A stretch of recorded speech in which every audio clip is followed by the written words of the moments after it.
Well, a fabulous sunny good morning from Queensland, Australia, where I live. Yes, the sun is out and it's hot.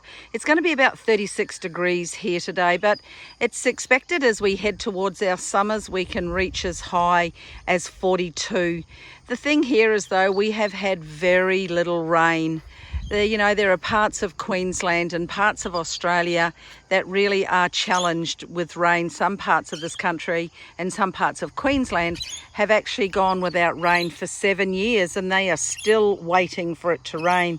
However, I've been very blessed. We have tanks in our garden, and the idea of that was, of course, to save the water when it does rain, to ensure that I can keep this really large garden that I have nice and green and keep the flowers coming, because I am really enjoying living in a climate where I can grow different sorts of flowers.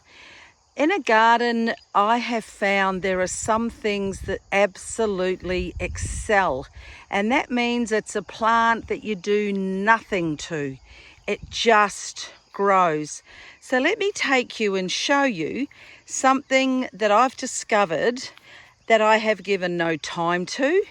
It grew from just seeds, and every spring when I turn around, this amazingly interesting flower has flowered again. This is actually called an Echinacea, even though I call it an upside down daisy, because when I first saw it, I had no idea what it was. Somebody had given me some seeds and just said, throw them in the ground and see what comes from them. And this is what came. It's actually a genus of flowering plants in the daisy family, and more commonly called cornflowers. You might know them as cornflowers.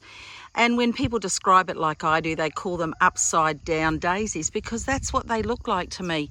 They look like the flower has decided it's going to bloom upside down instead of the other way. So aren't they interesting and beautiful? And look, the bees.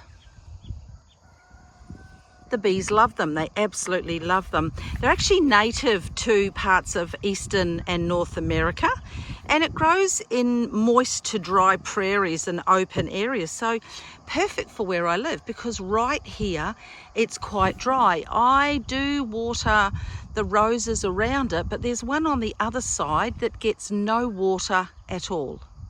So this beautiful yellow one is on the other side of the garden, and there are no roses here. Every so often when I water some of the other small flowers around it, there may be a little bit of water, but this is not watered.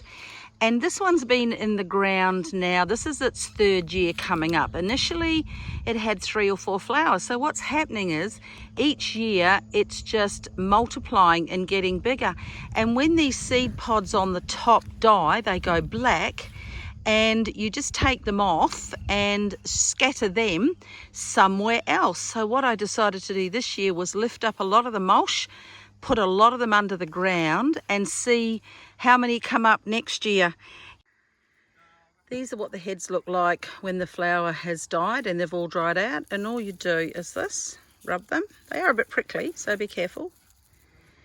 And these are the seeds that you throw down on the soil. What a super exciting plant this turned out to be.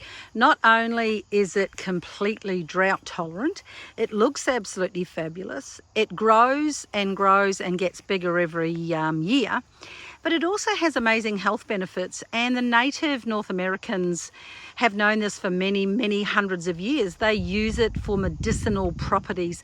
And it's also used today in many health products as well. Echinacea is quite well known. So wherever you are in the world, I'm sure that if you have a climate similar to mine, you'll be able to grow this absolutely beautiful flower.